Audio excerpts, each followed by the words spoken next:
Please tell us about yourself. What are your interests and hobbies? Okay, thank you. My name is Stanfu Terence Gange. I am a graduate from the Higher Teachers Training College of the University of Yaoundé. I graduated in 2010 with a diploma in biology.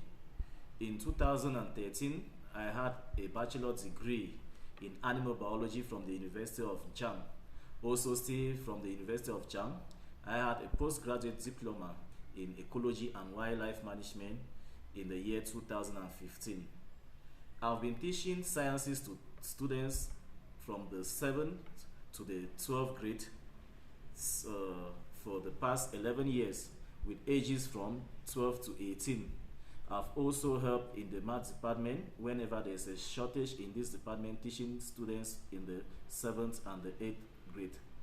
I love traveling, I like gardening, I like riding whenever I have some free time. What motivated you to become a teacher for the subject for which you are applying? Okay, my interest in teaching started way back in the secondary school. They always like to assist my classmates to solve difficult problems that they have in the sciences. And whenever I do this, I'll feel very happy. Later on, when we went to the high school, we had a very great biology teacher. He had to leave his comfort in the city and he came to our village and he taught us biology there. We had a lab that was not even well equipped, but he would always take us there and we'll have very nice practical exercises. That made me to have an interest in teaching biology, and I said when I grow up I'm going to pursue a career as a biology teacher. Tell us about your involvement in extracurricular activities that you could coach or supervise. Well, I've always had the interest for the environment way back in school. That's why I had my postgraduate diploma in ecology and wildlife management. In my current school where I teach, I started and I also head an environmental club.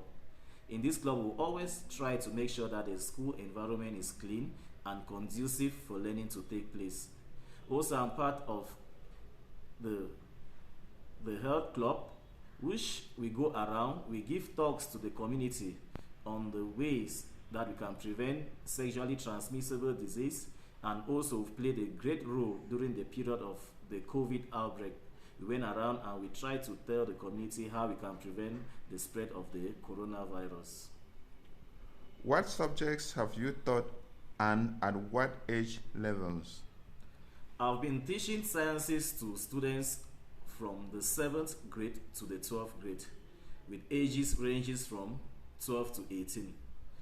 Also, I've assisted in the math department for many years. Whenever there's a shortage in the math department, I've gone in to teach mathematics to students in the 7th and the 8th grade.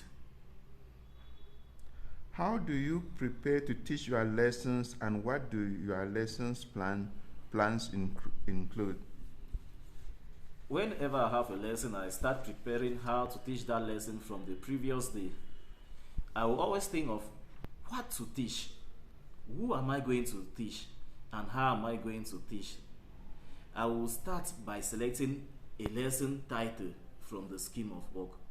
From the title, I'll bring out the objectives that must be met at the end of the lesson. I will try to look at the attire. What am I going to put on? I preview the classroom. Is the classroom okay? The equipment that I'm going to be using, are they working well? When I prepare my lesson, I always start with the title. Of course, the title will come from the scheme of work. From the title, I bring out objectives that must be met at the end of the lesson. After this, I go to the introduction. In the introduction, I'll always try to link the lesson to the previous knowledge that the learners already have. After the introduction, I move to the body of the lesson. And I always make sure that the body is having many activities that will keep the learners engaged. From there, I go to evaluations. I will try to ask questions and evaluate to see if the objectives that I set at the beginning were met. At times, I can also end the lesson by giving an assignment that the students will take back home. Talk about two teaching strategies or methods that you effectively use in your classroom.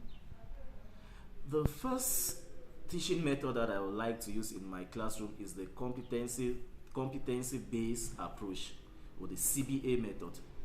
Here you find my learners engaged in a lot of debate, a lot of role play. I can give them projects to work on, and there I make sure that I don't only talk. I give activities that the learners are at the center of their learning. I ask leading questions, acting as a supervisor, and help them to bring out the objective at the end. Also, I use a lot of digital teaching in my classrooms. I actually went in, I did a course and had a certificate that is approved by UNESCO on digital teaching. Here I bring in a lot of digital tools that will help in the teaching learning process. When someone enters your classroom, describe the learning activities in which the students are engaged. When someone enters my classroom, you may find the students engaged in question and answer sessions where they are just acting as a facilitator. I ask them questions and they answer, and I guide them to bring out ideas. You may also find them brainstorming in groups. I give them activities and I share them in different groups, and they work on the brainstorm and bring out their points, and we only correct at the end. They may be working with models, and one of the best method that I like also is having experimental work in the lab. Most of the time you see me in the lab working with my students. Like in biology, we do a lot of dissection, we carry out food tests, and that's even why I was made the head of the laboratory in my current school in which I teach. What methods do you use to evaluate your students' progress? At the beginning of each school year, I would always like to give a diagnostic assessment, like a pre-test. This will help me to know the skill and the knowledge that the learners already have. And from there, I'll be able to place them, and I will be able to know the teaching methods that I will use when I'm having lessons with them all through the year. Also, during my lessons, I would like to give formative assessments. Like I can give in-class activities that the learners will work on, and I will evaluate and take their results. Also, at the end of my lessons, I would like to give summative assessments. This will help give me feedback to know if the objectives that I had at the beginning were met. If you use technology in your teaching, describe how you incorporate it into your teaching. Describe any experiences you have with a smart board. I actually use a lot of technology in my teaching. I will start with the COVID period where we had the lockdown. During the COVID lockdown, I used a lot of Zoom in teaching. There I'll prepare my lessons.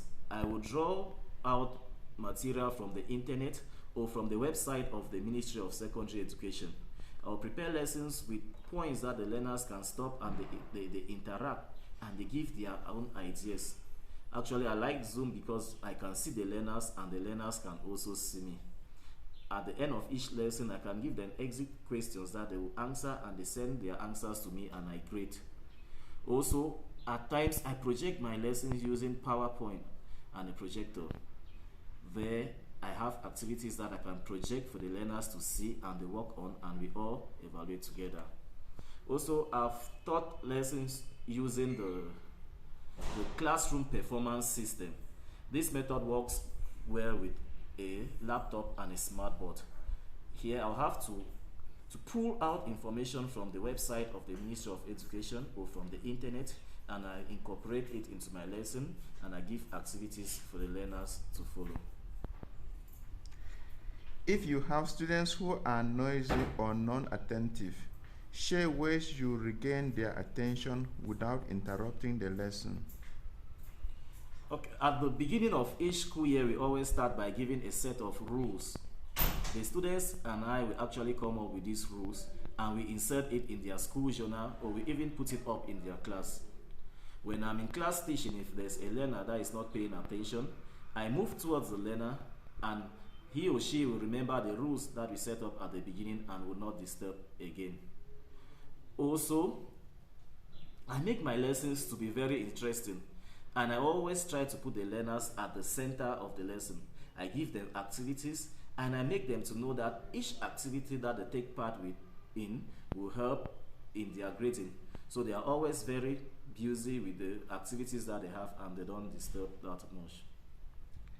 Describe the most difficult problem you have had to deal with as a teacher, and how did you resolve this problem? One of the most difficult problems I've had as a teacher is dealing with disrespectful students.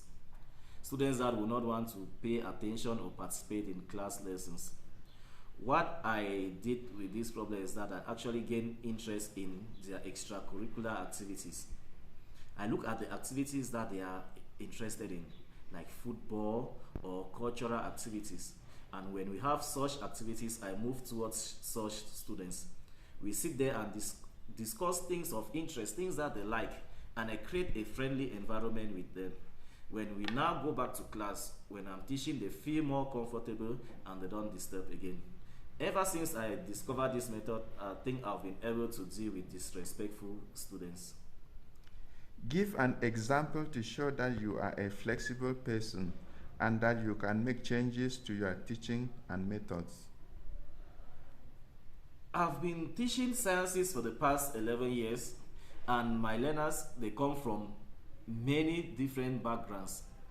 Some from urban areas, some from rural areas. Some, they come from different cultural groups, and I have to teach all of them in the same class. I've been able to bring up teaching methods that they all understand the lessons and at the end they succeed. This we can see in the different exams that they write and they succeed in. Like the Cameroon General Certificate of Education exam, the GCE, many of them have succeeded, and they are now in prestigious schools like the Faculty of Health Science and Biomedical Sciences in Yaoundé. Many of them have actually come back to school through my school to give thanks for the work that we did together. Also, there are times that I even go to class, I prepare a lesson with a teaching method, but when I see that the method is not moving and some learners are not following up the lesson, I can easily swap the method, the teaching method, and I bring in another method to make sure that all of my learners, they follow up the lesson and they meet the objective at the end. This we can see from the certificates. I've actually had many certificates from my schools, the different schools that I've taught on, congratulating me for the good work that I've done. Like here I have with me a certificate from Government Bilingual High School, a public school in Bafoussam, that they gave to me as the best teacher in the Anglophone section in the year 2018. Also here I have another letter of recommendation from the high school in Yom in the west region of Cameroon.